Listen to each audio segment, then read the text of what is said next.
Fay Larson avait appris à mépriser le silence dès son enfance, lorsque son père était resté muet pendant 3 jours après le départ de sa mère, avec un marchand de tissus. Il avait gardé le silence jusqu'à ce que l'alcool le tue dans la grange derrière la maison. Depuis, elle haïssait les hommes qui ne savait pas parler, ceux qui cachaient entre leurs mots et derrière des lèvres closes, comme si la parole valait plus que l'or. Caleb Morrow était précisément de cette trempe.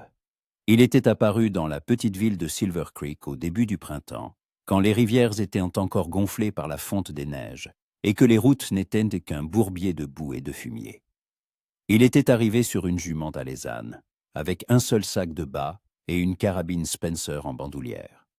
Il avait loué une chambre au-dessus de la forge, s'était fait engager comme assistant du vieil Harris, et depuis, vivait comme si les mots lui infligeaient une douleur physique. Fay le vit pour la première fois à l'épicerie de McGregor, alors qu'elle choisissait de la farine. Caleb se tenait près du comptoir, examinant des bobines de corde. Quand McGregor lui demanda quelle longueur il voulait, il se contenta de hocher la tête et leva 3 doigts. 3 pieds. Il ne dit même pas merci, posa simplement les pièces sur le comptoir et sortit, laissant derrière lui une odeur de cuir et de fumée de forge. « Quel type étrange !» murmura Fay en le regardant s'éloigner. McGregor haussa les épaules tout en lui versant du sucre dans un cornet de papier. « C'est un travailleur. Harris dit qu'il manie le métal comme un maître. Et s'il est silencieux, c'est son affaire. Peut-être qu'il n'aime tout simplement pas parler pour ne rien dire. Ou alors il cache quelque chose. » Trancha Fay en prenant ses achats. Elle travaillait à l'unique hôtel de Silver Creek, le Fer à Cheval Rouge. Elle tenait le registre des clients, supervisait les femmes de chambre et servait parfois elle-même les petits déjeuners quand May, la cuisinière, était débordée.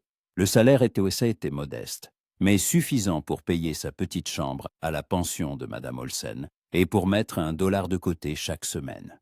Fay rêvait de partir un jour, peut-être à San Francisco, où une femme pouvait monter sa propre affaire et ne dépendre de personne.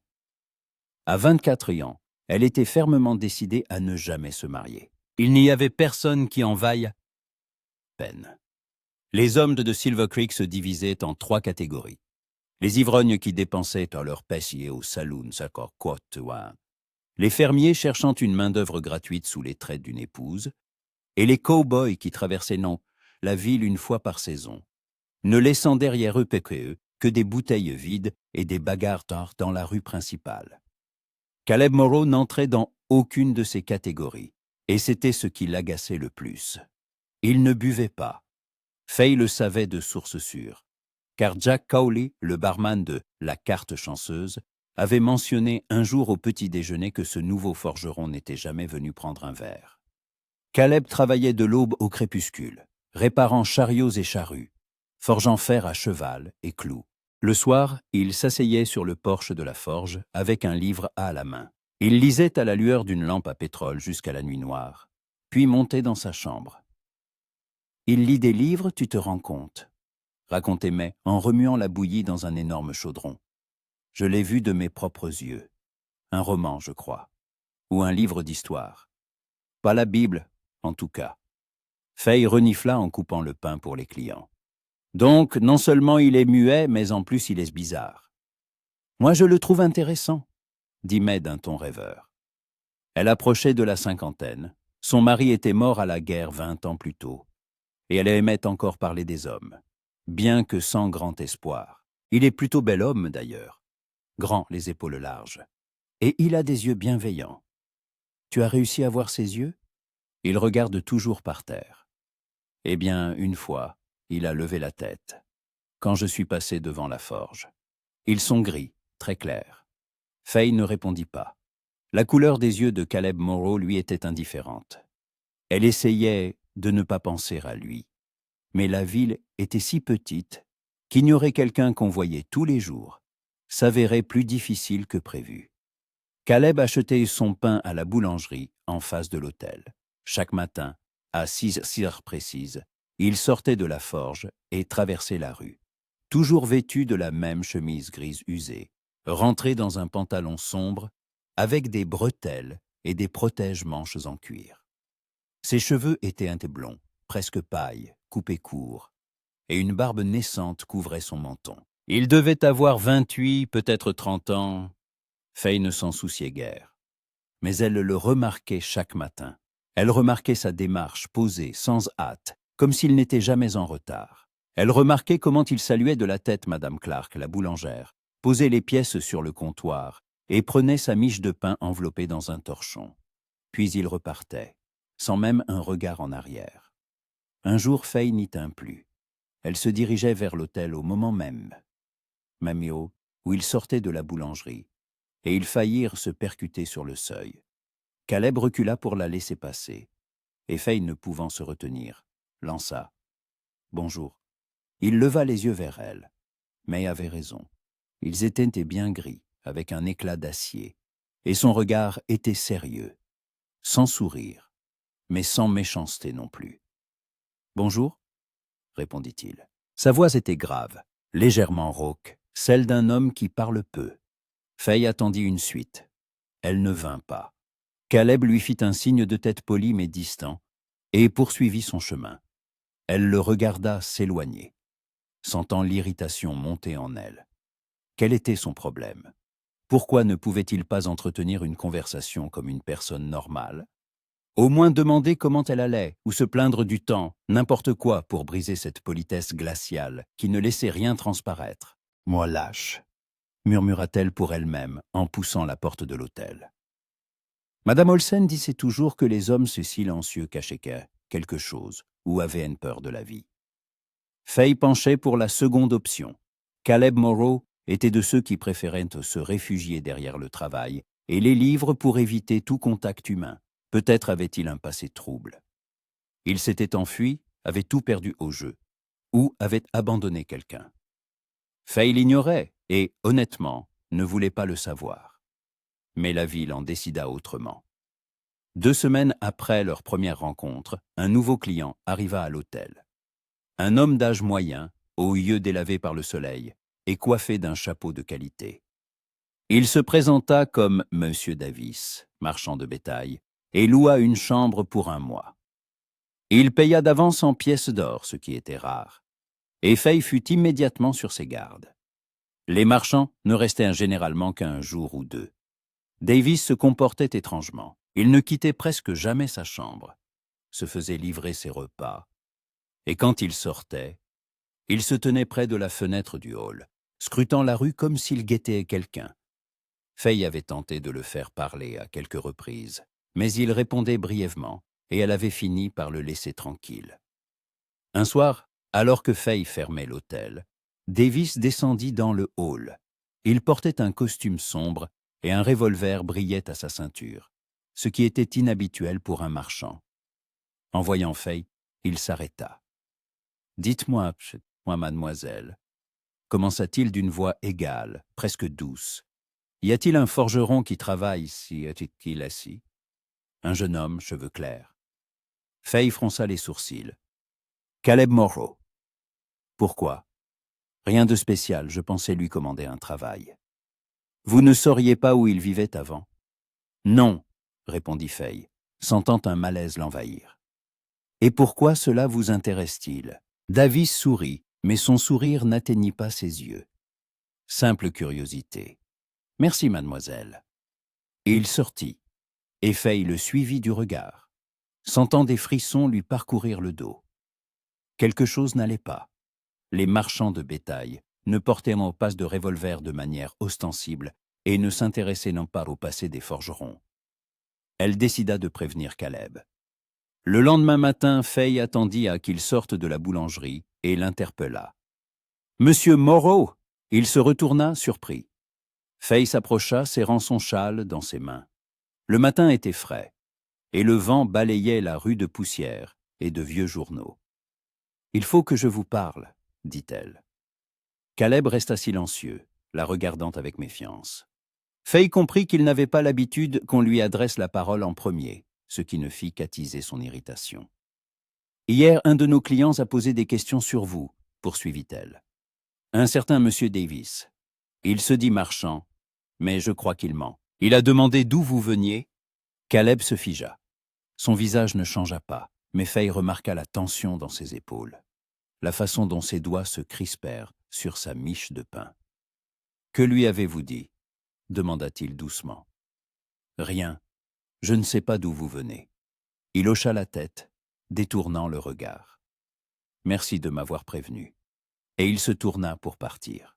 « Attendez, » fit Faye en lui barrant le chemin. « Pouvez-vous au moins m'expliquer ce qui se passe? Cet homme est-il dangereux ?» Caleb la fixa longuement, et une lueur de lassitude, ou peut-être de regret, traversa son regard.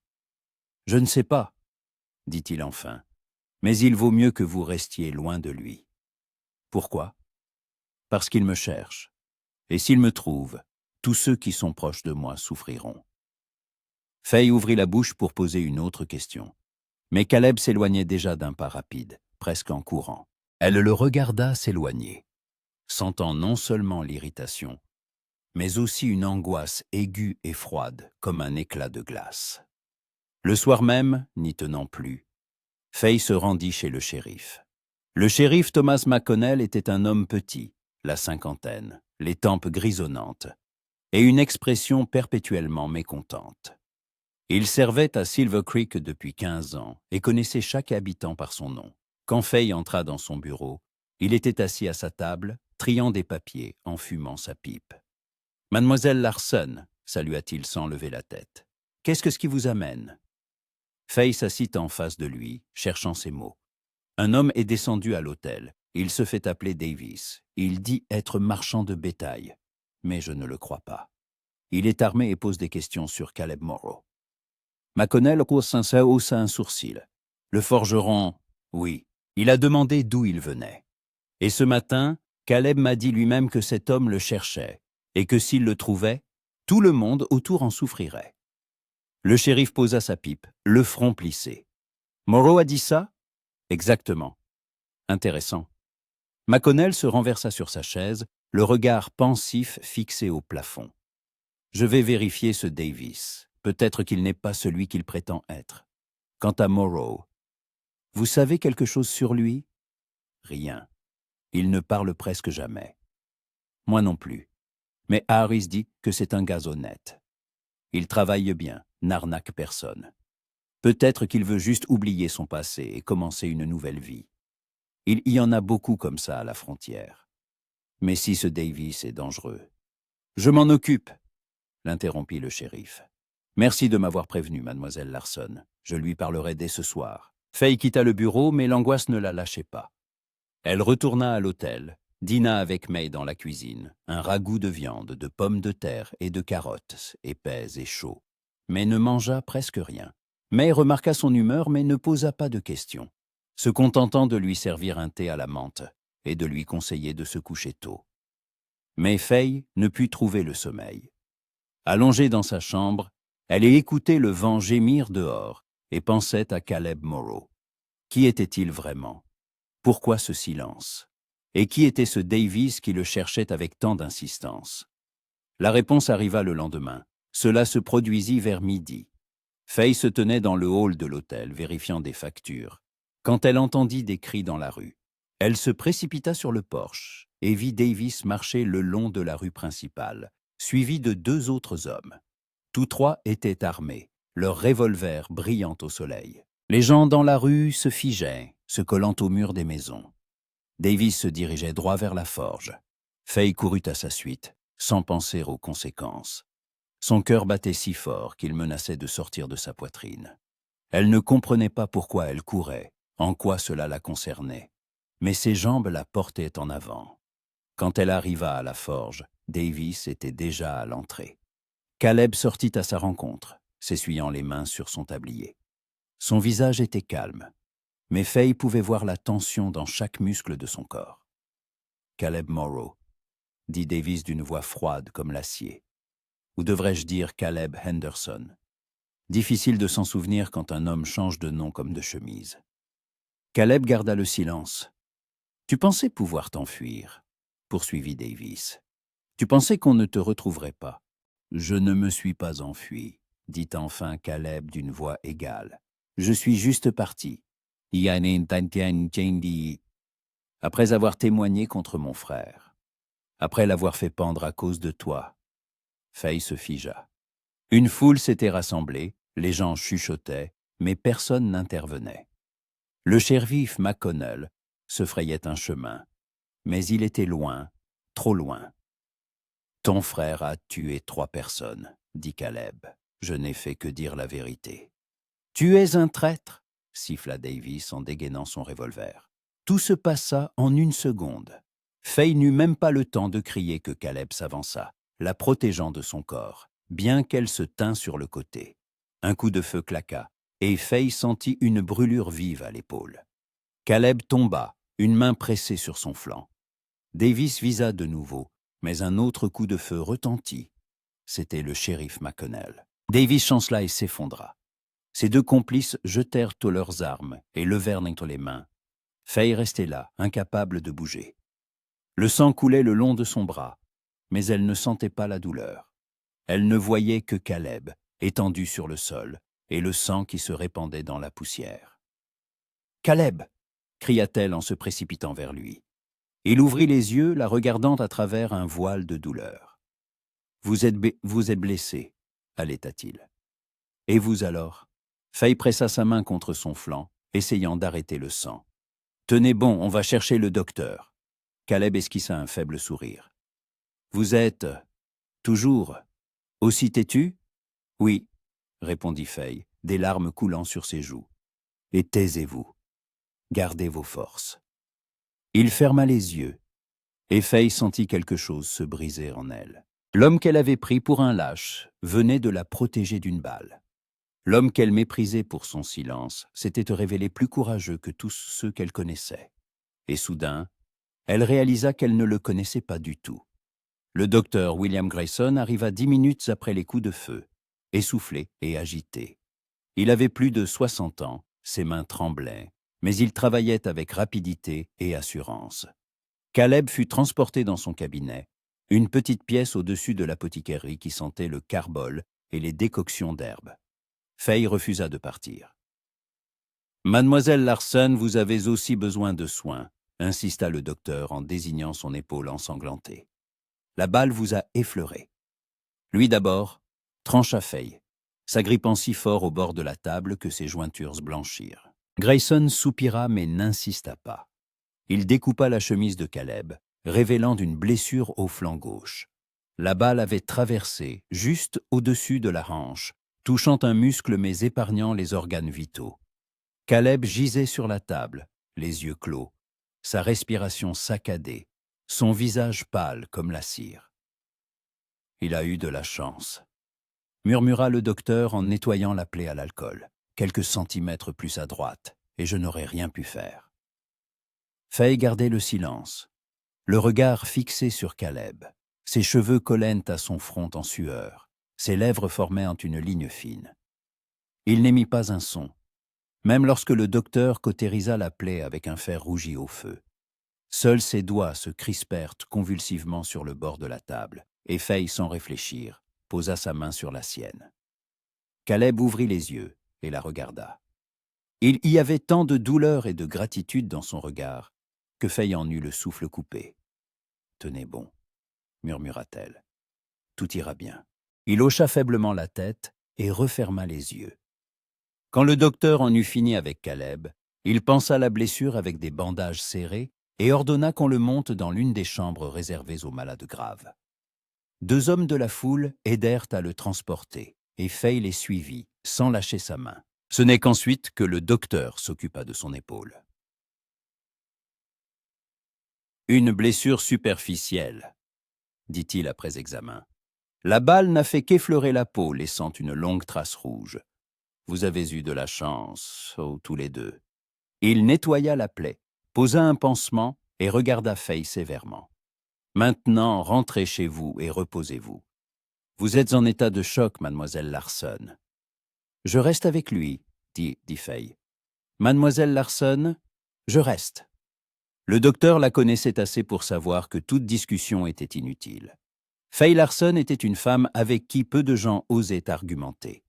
Grande, mesurant près d'1,75 m, avec une posture droite héritée de son pensionnat de jeune fille, elle se tenait comme si elle savait toujours ce qu'elle voulait. Ses cheveux châtains, aux reflets cuivrés au soleil, étaient toujours tirés en un chignon serré. Son visage était sévère, mais ses lèvres pleines et douces, bien qu'elle sourit rarement. Ses yeux marron foncé, presque noirs, avaient un regard direct et ferme. Ce jour-là, elle portait une jupe de laine marron et un chemisier blanc à col montant, maintenant taché de sang. Ses cheveux étaient en désordre, quelques mèches s'échappant de son chignon, ce qui l'agaçait. Mais elle avait d'autres préoccupations. Le docteur Grayson abandonna et la laissa seule avec Caleb. Faye approcha une chaise du lit et s'assit, le contemplant. Caleb dormait, le docteur lui ayant administré une teinture d'opium. Sa respiration était régulière. Faye le regardait et essayait de comprendre. Pourquoi s'était-il interposé? Elle se souvint des paroles de Davis. Caleb Henderson. Morrow n'était donc pas son vrai nom. Il s'était bien enfui, il se cachait. Mais de quoi? Davis avait parlé de son frère, pendu à cause du témoignage de Caleb. Caleb avait donc été témoin d'un crime et n'avait pas eu peur de dire la vérité, même en sachant les risques. Ce n'est pas le comportement d'un lâche, pensa Faye. Elle resta ainsi jusqu'au soir, quand May arriva avec un panier contenant du poulet froid, du pain et une tarte aux pommes. « Mon Dieu, Faye, tu es toute pâle, s'exclama May. « As-tu mangé aujourd'hui ?»« Je ne m'en souviens pas, » répondit honnêtement Faye.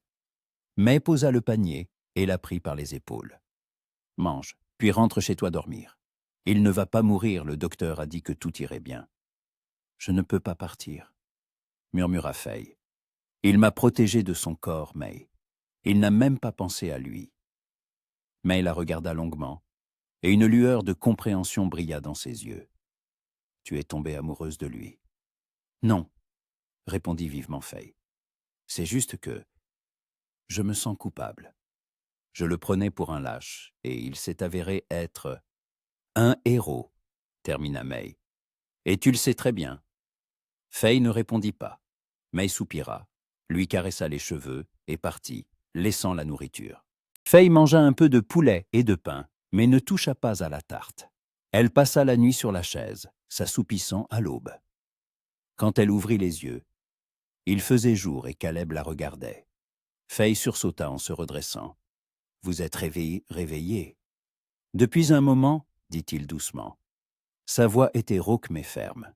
« Vous avez passé toute la nuit ici ?»« Oui. »« Pourquoi ?» Faye fronça les sourcils. « Parce que vous m'avez sauvé la vie. Je ne pouvais pas simplement partir. » Caleb détourna le regard vers le plafond. « Je n'ai pas sauvé votre vie. Je ne voulais simplement pas que vous soyez blessé à cause de moi. Vous vous êtes mis entre la balle et moi. Je me suis mis entre Davis et vous. Ce n'est pas la même chose. » Faye sentit l'irritation familière monter en elle. « Pourquoi êtes-vous toujours comme ça? Pourquoi ne pouvez-vous pas simplement dire ce que vous pensez, sans toutes ces phrases évasives ?» Caleb la regarda, et une lueur de surprise passa dans ses yeux. « Je dis ce que je pense. » « Non. Vous dites ce qui est sans danger, ce qui ne vous expose pas. » Il garda le silence, et Faye comprit qu'elle avait visé juste. Elle se leva, s'approcha de la fenêtre et regarda la rue. La ville s'éveillait. « Votre vrai nom est Henderson, » dit-elle sans se retourner. « C'est comme ça que Davis vous a appelé. »« Oui. Et vous avez témoigné contre son frère. »« Oui. Pour quel crime a-t-il été pendu ?» Caleb hésita, et Faye se tourna pour le regarder en face. Il était allongé, une main sur son flanc bandé, et son regard trahissait une profonde lassitude. « Pour meurtre, » dit-il enfin. Jack Davis était le chef d'un gang. Il pillait des diligences, tuait les passagers. Je travaillais comme cocher sur l'une des lignes. Un jour, ils ont attaqué notre diligence. Ils ont tué 4 personnes. J'ai tout vu. Quand ils ont été attrapés, on m'a appelé comme témoin. J'ai dit la vérité. Jack a été pendu et son frère William a juré de me tuer. Et vous vous êtes enfui. Je suis parti. J'ai changé de nom. Je suis venu ici. Je pensais pouvoir tout recommencer. Faye retourna lentement vers sa chaise et s'assit. Mais il vous a retrouvé. Oui, et vous êtes resté silencieux tout ce temps, parce que vous aviez peur que quelqu'un l'apprenne. Caleb secoua la tête. Je suis resté silencieux parce que je ne voulais impliquer personne. Moins les gens en savent sur moi, plus ils sont en sécurité. Faye le regardait, sentant quelque chose basculer en elle. Elle avait toujours méprisé les hommes silencieux, les considérant comme faibles. Mais le silence de Caleb n'était pas de la faiblesse. C'était une façon de protéger les autres. « Vous n'êtes pas un lâche », dit-elle doucement. Caleb eut un sourire amer. « C'est ce que vous pensiez ?»« Oui. Je pensais que vous aviez simplement peur de la vie. »« C'est peut-être le cas, » répondit-il, « mais pas de la manière que vous imaginiez. » Le docteur Grayson entra, portant un plateau avec des bandages et des flacons. « Mademoiselle Larson, toujours là ?» demanda-t-il surpris. « Oui. Je dois changer le pansement de M. Morrow. Ou Henderson, peu importe son nom. »« Morrow, » dit fermement Caleb. « Henderson est mort. » Le docteur haussa les épaules et se mit au travail. Faye s'écarta près de la fenêtre, lui laissant de l'espace, mais sans quitter la pièce. Elle sentait qu'elle ne pouvait pas partir, pas maintenant que quelque chose avait changé entre elle et Caleb. Quand le docteur eut fini, il ordonna à Caleb de rester alité au moins 3 jours. Caleb acquiesça, et le docteur partit en secouant la tête. Faye s'approcha du lit. « Avez-vous besoin de quelque chose? De l'eau? À manger? » « Non, merci, » répondit Caleb. Elle se rassit, ne sachant que dire. Caleb la regardait avec une expression nouvelle, douce, presque tendre. « Pourquoi êtes-vous resté ?» demanda-t-il. « Vous me détestiez. »« Je ne vous détestais pas, » objecta Faye. « Je ne comprenais pas. Maintenant, je comprends. » « Quoi exactement ?» Faye réfléchit. « Que le silence n'est pas toujours un signe de faiblesse. Parfois, c'est un signe de force. La force de tout garder à l'intérieur pour ne pas blesser les autres. » Caleb sourit faiblement. « Vous êtes la première à le comprendre. Je suis peut-être simplement la première à avoir essayé. » Ils se turent, et le silence entre eux était différent, ni lourd ni gênant, mais chaleureux, presque réconfortant. Faye sentait et les murs qu'elle avait érigés pendant des années commençaient à s'effondrer. Elle ne savait pas quoi faire de ce sentiment, mais elle savait qu'elle ne voulait pas partir. Les 3 jours suivants, Faye partagea son temps entre l'hôtel et le cabinet du docteur. Elle apportait les repas à Caleb. Du porridge à l'avoine avec du miel, du ragoût de viande, du pain frais et des pommes. Il mangeait peu, mais la remerciait toujours. Et sa voix devenait plus forte chaque jour. Il parlait. D'abord de choses et d'autres, puis de sujets plus importants.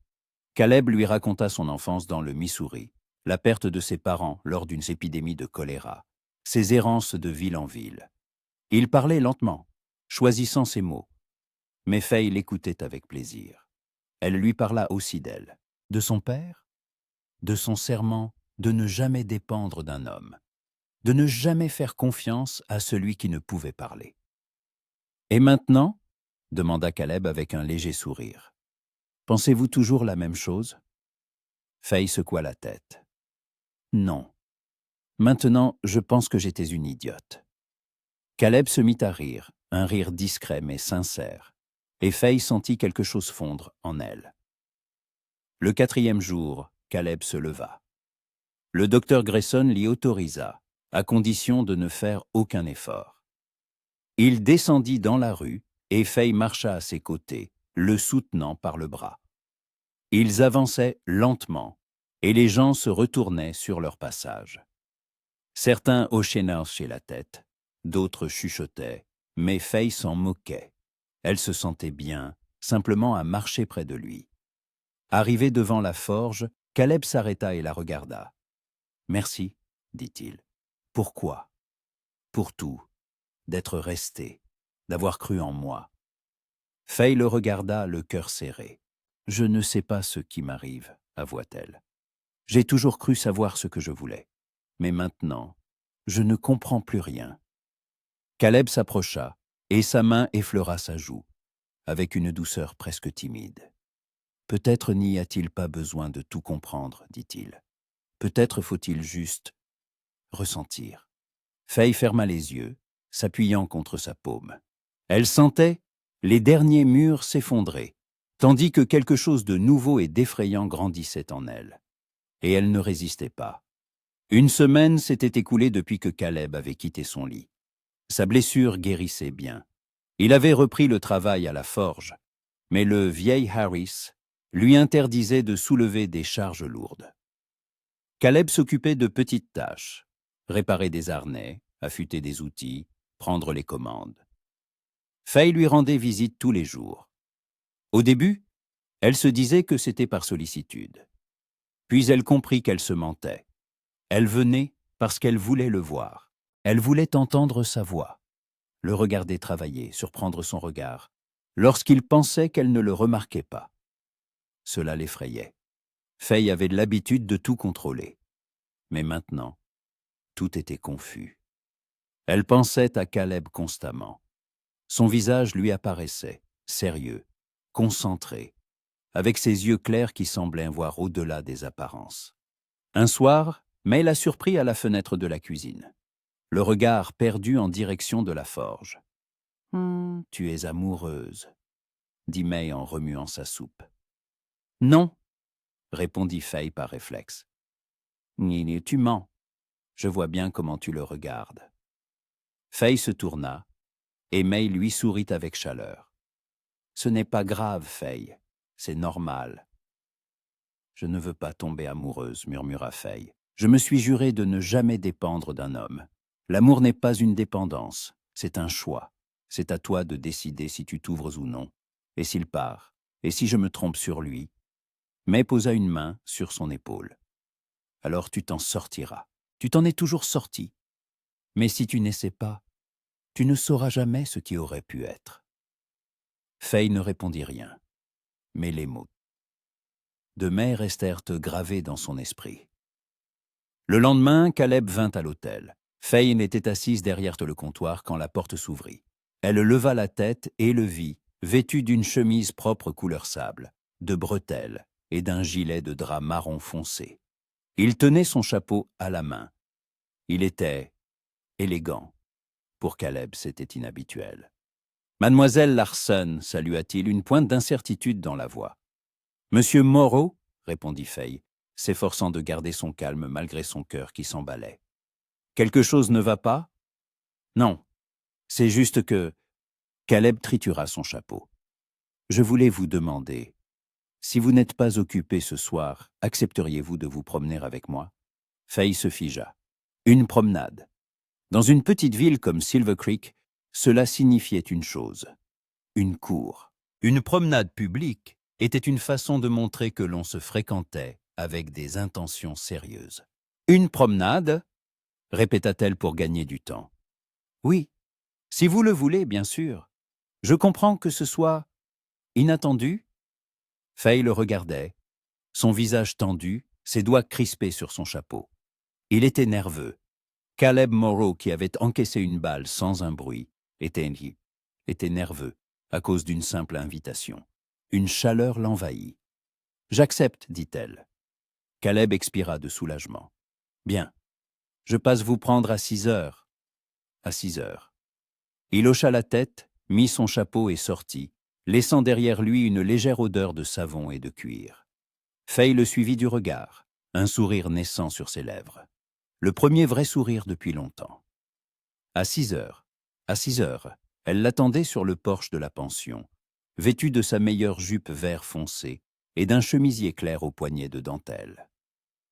Madame Olsen lui avait prêté un châle de laine fine. Caleb arriva à l'heure. En voyant Faye, il s'arrêta et une lueur dans ses yeux lui coupa le souffle. « Vous êtes magnifique, » dit-il doucement. « Merci, » répondit Faye, sentant ses joues rougir. Il lui tendit le bras et elle le prit. Ils marchèrent le long de la rue principale. Le soir était doux. Le soleil se couchait derrière les montagnes. Les gens se retournaient et Faye savait que le lendemain, toute la ville en parlerait. Mais elle s'en moquait. « Comment vous sentez-vous » demanda-t-elle. Votre blessure ne vous fait pas souffrir? Un peu parfois, mais c'est supportable. Le docteur dit que ça guérit bien. C'est une bonne chose. Ils marchèrent en silence, une tension palpable grandissant entre eux. Caleb, commença-t-elle, pourquoi m'avez-vous invité? Il la regarda avec une franchise qu'elle ne lui connaissait pas. Parce que je veux mieux vous connaître. Parce que lorsque vous êtes là, c'est plus facile, comme si je n'étais pas seul. Faye s'arrêta. Vous avez toujours été seul? Longtemps. Après avoir témoigné contre Davis, je ne pouvais faire confiance à personne. J'avais peur. Le silence était plus simple. Mais c'est terrible de vivre ainsi. Ça l'était, admit Caleb. Mais maintenant, c'est différent. À cause de moi? Il s'approcha, sa main effleurant la sienne. Oui, à cause de vous. Faye le regardait, sentant tout basculer en elle. Elle voulut parler, mais les mots restèrent coincés. À la place, elle serra sa main fermement. Ils continuèrent leur promenade jusqu'à la lisière de la ville. Le soleil avait presque disparu. Caleb retira sa veste et la posa sur les épaules de Faye. « Parlez-moi de vous, demanda-t-elle. De qui vous étiez avant tout ça? Caleb regarda l'horizon. J'étais un gars ordinaire, cocher de diligence. J'aimais lire. Je rêvais d'ouvrir mon propre atelier. Rien de spécial. Et votre famille? J'ai perdu mes parents il y a longtemps. Ma sœur est partie en Californie. Je ne sais même pas si elle est encore en vie. Vous ne vous sentiez pas seul? Caleb la regarda. Si, jusqu'à récemment.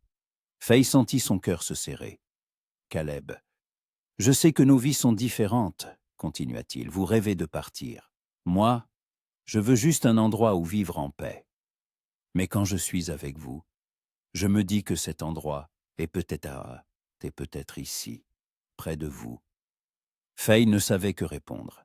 Les mots de Caleb éveillaient en elle un désir qu'elle avait longtemps réprimé, celui d'être proche de quelqu'un, de faire confiance.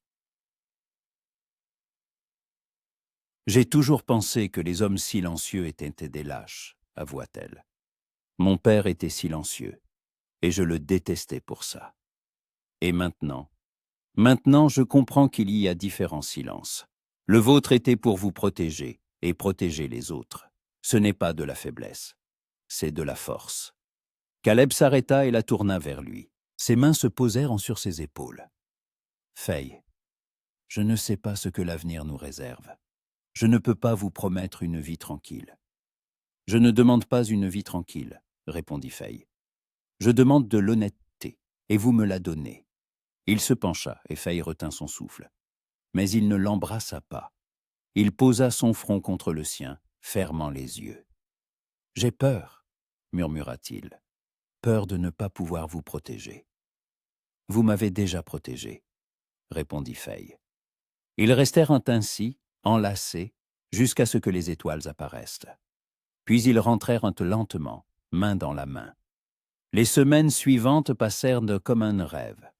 Caleb venait la voir chaque soir. Ils se promenaient, parlaient, apprenaient à se connaître. Il lui parlait des livres qu'il lisait.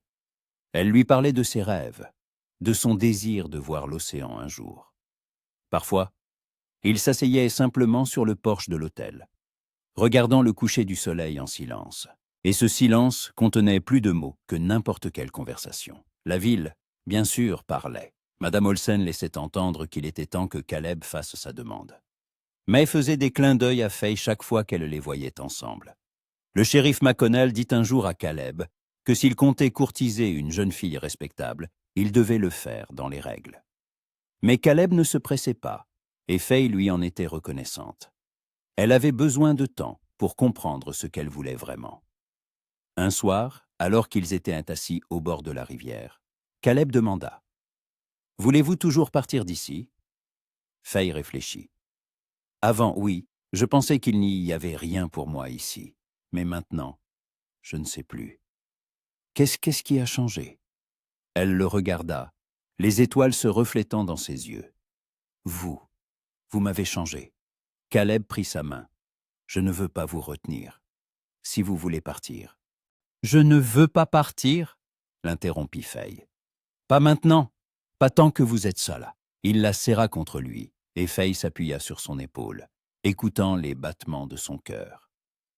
Je vous aime, Faye, murmura Caleb, la voix tremblante. Je sais que c'est tôt, mais je ne peux plus le garder pour moi. Faye ferma les yeux, sentant les larmes monter. Je vous aime aussi, avoua-t-elle, et ça me fait peur. Moi aussi. Ils restèrent ainsi longtemps, enlacés, écoutant le murmure de la rivière. Et dans ce silence naissait quelque chose de nouveau, quelque chose de plus grand que leur peur et leurs doutes. L'amour. Vrai, effrayant, magnifique. Octobre arriva à Silver Creek avec des vents froids et des pluies qui transformaient les rues en bourbiers. Les feuilles jaunirent et tombèrent, laissant des branches nues qui grinçaient la nuit. Faye et Caleb se voyaient tous les jours. Parfois, ils se promenaient sous la pluie, abrités sous un même parapluie. Parfois, ils s'asseyaient dans la forge où la chaleur du foyer était réconfortante. La confiance grandissait entre eux, celle que Faye avait toujours crue impossible. Elle lui confiait des choses qu'elle n'avait jamais dites à personne. Comment, après la mort de son père, elle s'était retrouvée seule. Comment elle avait fui un aubergiste entreprenant, arrivant à Silver Creek avec pour seul bien un baluchon. « Mais maintenant, je dépends de vous, » dit-elle un soir. Ils étaient dans sa chambre à la pension. Madame Olsen autorisait les visites de Caleb à condition que la porte reste ouverte. « Vous ne dépendez pas de moi, » objecta-t-il. « Vous me permettez simplement d'être à vos côtés. N'est-ce pas la même chose? Non, la dépendance, c'est quand on ne peut pas vivre sans l'autre. Nous choisissons d'être ensemble, chaque jour. » Faye le regarda. Caleb avait changé. Il parlait plus, souriait plus souvent, plaisantait même parfois. « J'ai peur, » avoua-t-elle. « Peur que tout s'arrête, que vous partiez ou que quelque chose arrive. » Caleb se leva, s'agenouilla près d'elle. « Je ne partirai nulle part, je le promets. Mais vous ne pouvez pas le promettre. Personne ne le peut. Alors je promets d'essayer, chaque jour, d'essayer d'être là, de vous protéger, de vous rendre heureuse. » Faye tendit la main et toucha son visage. Il ferma les yeux, s'appuyant contre sa paume, et elle sentit les dernières barrières de la peur fondre en elle. « Je veux être avec vous, » murmura-t-elle. « Je ne sais pas ce qui nous attend, mais je veux essayer. » Caleb ouvrit les yeux, une joie si intense, y brillant que Faye en eut le souffle coupé. « Alors essayons, ensemble. » Il l'embrassa, doucement, tendrement. Faye répondit à son baiser. Et à cet instant, le monde se réduisit à eux deux, à la chaleur de ses lèvres, au battement de leur cœur. Une semaine plus tard, un autre étranger arriva à Silver Creek. Faye le remarqua immédiatement. Un homme grand, vêtu d'un long manteau sombre, un chapeau à large bord dissimulant ses yeux. Il prit une chambre à l'hôtel pour une durée indéterminée et paya en espèces. Quand Faye lui demanda son nom, il répondit sèchement. John Smith. Un nom trop simple, pensa Faye, trop pratique pour quelqu'un qui veut passer inaperçu. L'homme ne quittait presque jamais sa chambre. Il se faisait livrer ses repas et parlait peu. Quelque chose chez lui était inquiétant. L'instinct de Faye lui disait que cet homme n'était pas net. Elle en parla à Caleb. « Encore un étranger, » dit-elle alors qu'ils étaient assis sur le porche de la forge. « Il se fait appeler John Smith. » Caleb fronça les sourcils. « John Smith? Un nom trop commun. C'est ce que j'ai pensé. Crois-tu qu'il puisse être lié à Davis? Je ne sais pas. Davis est mort. Ses hommes sont en prison. Mais Jack avait peut-être d'autres amis. Faut-il prévenir le shérif? Oui. McConnell doit être passé au courant. » Le shérif écouta attentivement Faye, promit de se renseigner, mais l'avertit qu'il ne pouvait rien faire si l'homme ne violait aucune loi. « Soyez prudente, mademoiselle Larson, dit-il, et restez près de Moreau. Il semble savoir comment vous protéger. » Faye retourna à l'hôtel, le cœur lourd. Le lendemain matin, l'étranger avait disparu. Il était parti dans la nuit, sans payer sa dernière journée. « Étrange, » dit May. Pourquoi venir, rester enfermé une semaine, puis partir comme ça? Peut-être qu'il attendait quelqu'un, suggéra Faye. Ou qu'il guettait quelqu'un. Un frisson la parcourut. Guettait. Caleb? Elle se précipita à la forge. Au Safoasi d'Etier. Quand elle entra, Caleb était près de l'enclume. En la voyant, il posa son marteau. Faye, que se passe-t-il? Cet homme, haleta-t-elle. Il a disparu. Il est parti cette nuit. Caleb pâlit. Quand? Je ne sais pas. Mais il l'a découvert ce matin. Il retira son tablier et l'a pris par la main. Allons voir le shérif, immédiatement. Le shérif McConnell les écouta, de plus en plus soucieux. J'ai vérifié ce Smith, dit-il enfin. Rien de suspect. Mais s'il est parti si soudainement. Morrow, avez-vous d'autres ennemis que les Davis? Je ne sais pas. C'est possible. Jack Davis avait des hommes qui n'ont pas été arrêtés. Alors vous devez être prudent. Très prudent.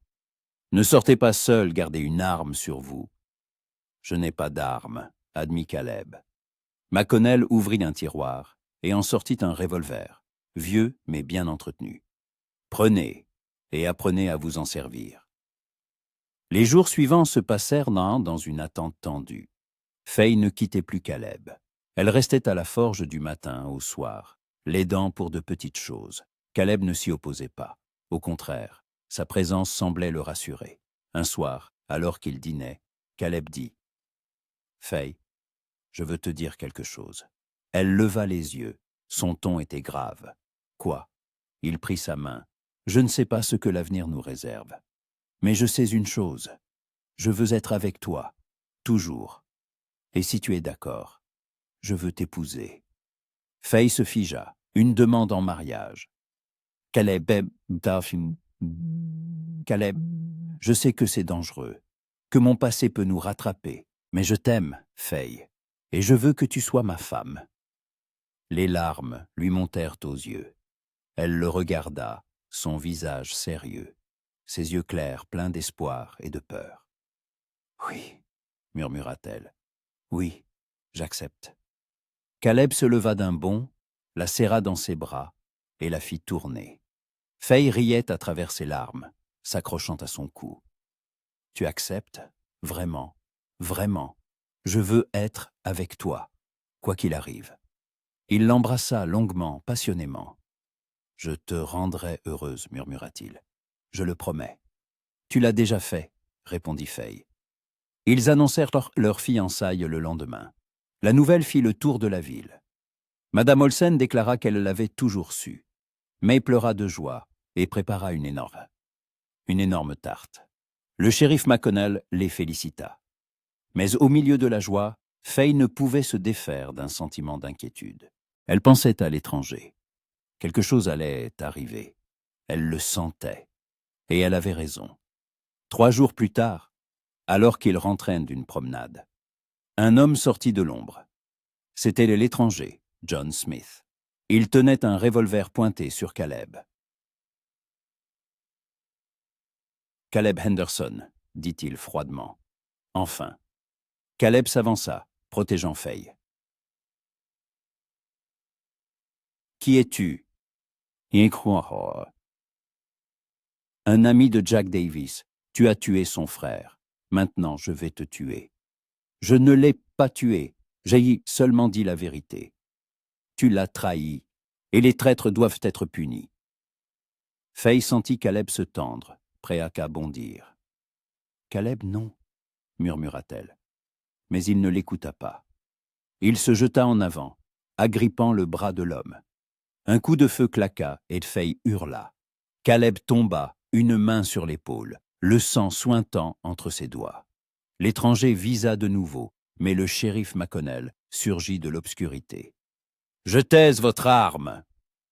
L'homme se retourna et tira vers le shérif. McConnell riposta, et l'étranger s'effondra. Faye se précipita vers Caleb. « Caleb, tu m'entends ?»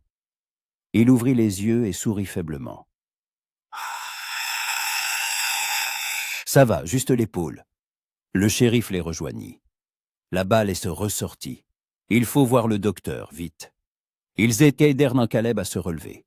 Faye marchait à ses côtés, lui tenant la main, tremblant de tout son être. Pourquoi cela ne s'arrêtait-il jamais? Pourquoi le passé ne le laissait-il pas en paix? Mais une chose était sûre. Elle ne l'abandonnerait pas. Jamais. Le docteur Grayson travailla en silence. La blessure à l'épaule de Caleb était plus profonde que prévu. La balle avait traversé, mais elle avait fissuré l'os. La douleur était intense, mais Caleb serra les dents sans un bruit. Faye resta à ses côtés, lui tenant la main. « Il a eu de la chance que l'artère ne soit pas touchée », murmura le docteur. « Mais l'os est endommagé. Plusieurs semaines de repos, pas de charge lourde. » Le docteur les laissa seuls. Faye posa sa tête sur la poitrine de Caleb, écoutant les battements réguliers de son cœur. « J'ai cru que tu allais mourir, » murmura-t-elle. « Je ne suis pas mort. Mais tu aurais pu. » Caleb la serra contre lui avec son bras valide. « Mais je ne suis pas mort. Je suis là, avec toi. » Faye leva la tête. « Quand est-ce que ça finira, Caleb? Quand est-ce que ton passé nous laissera tranquilles? » « Je ne sais pas. Peut-être jamais. » « Alors, qu'allons-nous faire ?» Il réfléchit un instant. Partir. Recommencer ailleurs. Loin, là où personne ne nous connaît. Tu veux fuir? Je veux que tu sois en sécurité. Et s'il faut partir pour ça, alors nous partirons. Faye garda le silence. Elle pensa à cette ville, à ses habitants. Elle pensa à ses rêves d'océan, de San Francisco. « Où irions-nous » demanda-t-elle enfin. « Dans le nord. En Oregon peut-être. Il y a de petites villes près de la côte. On pourrait ouvrir une forge ou un magasin. Et tu n'as pas peur qu'ils te retrouvent à la base aussi? Si, mais j'ai plus peur de te perdre. » Faye se serra contre lui. « Quand? Dans un mois. Dès que mon bras sera guéri, nous rassemblerons notre argent et nous partirons. » Et le mariage? Caleb sourit. « Nous nous marierons avant de partir, ici à Silver Creek. Je veux que tu sois ma femme avant que nous commencions notre nouvelle vie. » Faye hocha la tête, incapable de parler. Un mélange de joie, de peur et d'espoir l'envahit. Mais une chose était certaine. Elle le suivrait n'importe où. Le lendemain matin, la nouvelle de l'attaque s'était répandue. Certains compatissaient, d'autres disaient que Caleb attirait les ennuis et devrait peut-être quitter la ville pour la sécurité de tous. Faye entendit ces propos d'un client de l'hôtel. « Votre fiancé attire les problèmes, » dit-il. « Peut-être devrait-il partir, pour notre bien à tous. » Faye posa son assiette si brusquement que l'œuf sur le plat sursauta. « Caleb n'attire personne. On le pourchasse parce qu'il a fait ce qui était juste. Si certains ici ne comprennent pas la différence entre la culpabilité et la vengeance, c'est leur problème, pas le sien. » Le soir, elle rejoignit Caleb. Ils comptaient leur argent. « J'ai 120 $, expliqua-t-il. Ça suffira pour la route et pour le début. » Faye sortit son petit portefeuille en cuir. « J'en ai 87. J'ai économisé pendant 3 ans. » « Faye, je ne peux pas prendre ton argent. Tu as économisé si longtemps. Ce n'est ni ton argent ni le mien. C'est le nôtre. Nous sommes une famille maintenant. » Caleb prit sa main et l'embrassa. « Qu'ai-je fait pour te mériter? Tu m'as protégé d'une balle. 2 fois. » Ils décidèrent de se marier dans 2 semaines, un dimanche. Le pasteur, après quelques hésitations, accepta de les unir. Les 2 semaines suivantes passèrent à toute vitesse. Faye cousit sa robe de mariée, simple, en coton crème, mais laida. Madame Olsen lui prêta son propre voile de mariée. Caleb vendit la plupart de ses outils. Le vieil Harris était triste mais compréhensif. « Tu fais ce qu'il faut, mon garçon, » lui dit-il. « La famille est plus importante que tout. » Le shérif McConnell approuva également leur décision. « C'est peut-être mieux ainsi, » dit-il à Caleb. « Prends soin d'elle. Faye est une fille bien. » Le dimanche arriva. Le matin était clair et froid. L'église était petite et simple, remplie de quelques amis. May, Madame Olsen, le vieil Harris, le shérif, le docteur Grayson. Mais pour Faye, Seul Caleb comptait, debout devant l'autel dans un costume sombre. Quand elle entra, il se tourna, et ses yeux s'illuminèrent d'un amour pur et absolu. Elle s'approcha et prit sa main. Elle tremblait. Le pasteur commença la cérémonie. Caleb Morrow, prenez-vous cette femme pour épouse, pour l'aimer et la chérir, dans le bonheur et l'adversité, jusqu'à ce que la mort vous sépare. Oui, je le veux, dit Caleb fermement. Faye Larson, prenez-vous cet homme pour époux? Oui, je le veux, répondit Faye, la voix tremblante. Partir les pouvoirs qui me sont conférés, je vous déclare, mari et femme. Vous pouvez embrasser la mariée. Caleb se pencha et l'embrassa tendrement, sous les applaudissements de leurs amis. Le soir, après une petite fête à l'hôtel, ils se retrouvèrent donc seuls dans la chambre de Caleb au-dessus de la forge. « À quoi penses-tu » demanda Caleb en s'asseyant près d'elle. « À quel point j'ai été stupide. De t'avoir jugé sans rien savoir. Tu n'as pas été stupide. Tu te protégeais, tout comme moi. Mais je t'ai fait du mal. » Caleb prit son visage entre ses mains. « Tu m'as appris à faire confiance, à m'ouvrir, à aimer, et maintenant je suis à toi, pour toujours. » Faye se blottit contre lui. Cette nuit fut leur première en tant que mari et femme, une nuit tendre et passionnée.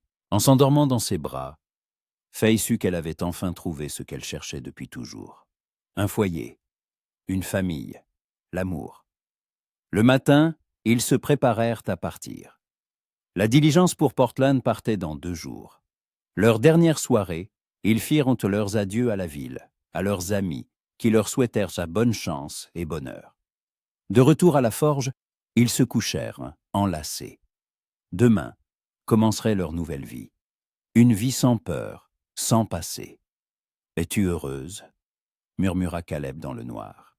« Oui » répondit Faye. « Très. » « Moi aussi. » Elle s'endormit en rêvant de l'océan, d'une petite maison sur la côte, d'enfants. Elle croyait que ce rêve deviendrait réalité. Mais la vie leur réservait une dernière surprise. Le matin, alors qu'ils sortaient avec leurs bagages, un homme les attendait dans la rue. Grand, les cheveux gris, vêtu d'un costume coûteux, une canne à la main. « Caleb Henderson, » dit-il. « Nous nous rencontrons enfin. » Caleb se figea. « Qui êtes-vous » ? « Et je m'appelle Thomas Davis, le père de Jack et William, et je suis venu terminer ce que mes fils n'ont pas pu faire. » Le temps s'arrêta. Faye regarda le vieil homme, un froid glacial l'envahissant. Caleb s'avança, protégeant Faye. « Monsieur Davis, je comprends votre douleur, mais votre fils a tué des innocents. Je n'ai fait que dire la vérité. »« Tu l'as envoyé à la potence !» siffla le vieil homme. « Mon fils est né. Puis William est mort en essayant de le venger. Tu as détruit ma famille. C'est Jack qui a détruit votre famille en choisissant une vie de crime. » Thomas Davis s'approcha, et Caleb porta la main à son revolver. Mais le vieil homme leva une main. « Je ne suis pas venu pour te tuer, Henderson. Je suis venu pour que tu comprennes ce que signifie tout perdre. »« Que voulez-vous » demanda Faye en sortant de derrière Caleb. Le vieil homme la regarda. « Vous êtes sa femme ?»« Oui. »« Alors vous devriez savoir qui vous avez épousé. Cet homme est un traître. »« Grâce à lui, 3 innocents sont encore en vie, » répliqua sèchement Faye. « Votre fils a tué 4 personnes. » Caleb a vu et n'a pas gardé le silence. Ce n'est pas de la trahison, c'est du courage. Thomas Davis resta silencieux, la fixant. Puis il secoua lentement la tête. « Vous êtes jeune. Vous ne comprenez pas ce qu'est la famille. Les liens du sang. »« Je comprends, » répondit fermement Faye. « Mais je comprends aussi que la justice est au-dessus des liens du sang. Votre fils était un criminel. Il a eu ce qu'il méritait. » Le vieil homme tressaillit, comme si elle l'avait frappé. « Peut-être avez-vous raison, » dit-il enfin, la voix lasse. « Peut-être que Jack était un criminel. Mais c'était mon fils, et je ne peux pardonner à l'homme qui l'a envoyé à la mort. » « Alors que faites-vous ici » demanda Caleb. Thomas Davis soupira. « Je voulais te regarder dans les yeux, voir qui tu étais. Tu n'es pas un monstre, juste un homme qui s'est trouvé au mauvais endroit, au mauvais moment. Alors vous partez » Le vieil homme hocha la tête. « Oui, Je suis trop vieux et trop fatigué pour la vengeance. Laissez les morts enterrer les morts. Il se tourna et s'éloigna lentement. Faye et Caleb le regardèrent et partirent, incrédules. Quand il disparut, Faye sentit ses jambes flageoler. Caleb la rattrapa. « C'est fini, murmura-t-il. C'est enfin fini. » Faye se serra contre lui. Elle voulait croire qu'il avait raison, que le passé les avait enfin laissés en paix. 1 heure plus tard, ils montèrent dans la diligence. Le shérif McConnell leur serra la main une dernière fois. « Bonne chance, Morrow, et souvenez-vous, le passé ne définit pas l'avenir. Il nous apprend seulement à être plus forts. » La diligence s'ébranla, et Silver Creek disparut à l'horizon. « Tu regrettes ?» demanda Caleb. Faye le regarda. « Non, je ne regrette rien, parce que je suis avec toi. » Le voyage jusqu'à Portland dura 4 jours. Ils dormaient dans de petites chambres sur des lits durs, mais Faye était heureuse. Près de Caleb, tout inconfort était insignifiant. À Portland, ils furent accueillis par la pluie et le brouillard. Pour la première fois, Faye vit l'océan, gris et agité. Debout sur le rivage, elle sentit un poids se lever de ses épaules. « C'est magnifique », murmura-t-elle. Caleb la prit par les épaules. « Ouais, nous serons heureux ici. » Ils trouvèrent du travail. Caleb comme assistant dans une forge, Faye dans une bibliothèque. 3 mois plus tard, ils louèrent une petite maison face à la baie. Caleb fabriqua leurs meubles, Faye cousit des rideaux et planta des fleurs. La vie prit son rythme. Le soir, ils s'asseyaient sur le porche, écoutant le bruit des vagues. 6 mois passèrent. Faye découvrit qu'elle était enceinte. Quand elle l'annonça à Caleb, il la regarda avec une stupeur qui la fit rire. « Tu vas être père. »« Je vais être père, » répéta-t-il incrédule. Puis il la souleva et la fit tourner. « Nous allons être parents !» Les mois suivants furent remplis de préparatifs joyeux. Caleb sculpta un berceau. Faye cousit des vêtements de bébé. « Si c'est un garçon, nous l'appellerons Thomas, » dit Caleb un jour. « Thomas? Comme le vieil homme Davis? » ?»« Oui. Il aurait pu me tuer, mais il a choisi le pardon. Je veux m'en souvenir. »« D'accord. Et si c'est une fille? » ?»« Élisabeth. Comme ma mère. » Quand la sage-femme posa le petit paquet dans ses bras, Faye sentit un amour si puissant qu'il lui coupa le souffle. « Un garçon, » dit la sage-femme, « un garçon fort et en bonne santé. » Caleb était assis à côté d'elle, lui tenant la main, des larmes coulant sur ses joues. « Thomas, » murmura Faye, « notre Thomas. » Le bébé ouvrit les yeux, gris, comme ceux de son père, et bâilla. Faye sourit à travers ses larmes. La vie continua. Thomas grandit, un enfant joyeux aux yeux de son père et aux cheveux sombres de sa mère. Parfois, le soir, quand Thomas dormait, Faye pensait au chemin qu'ils avaient parcouru, de la méfiance et du mépris à un amour qui avait tout changé. « À quoi penses-tu » demandait Caleb en la serrant dans ses bras. « À nous, à comment je te prenais pour un lâche. » Caleb riait. « Et moi je pensais que tu étais la femme la plus inaccessible que j'aie jamais rencontrée. » Qu'est-ce qui a changé?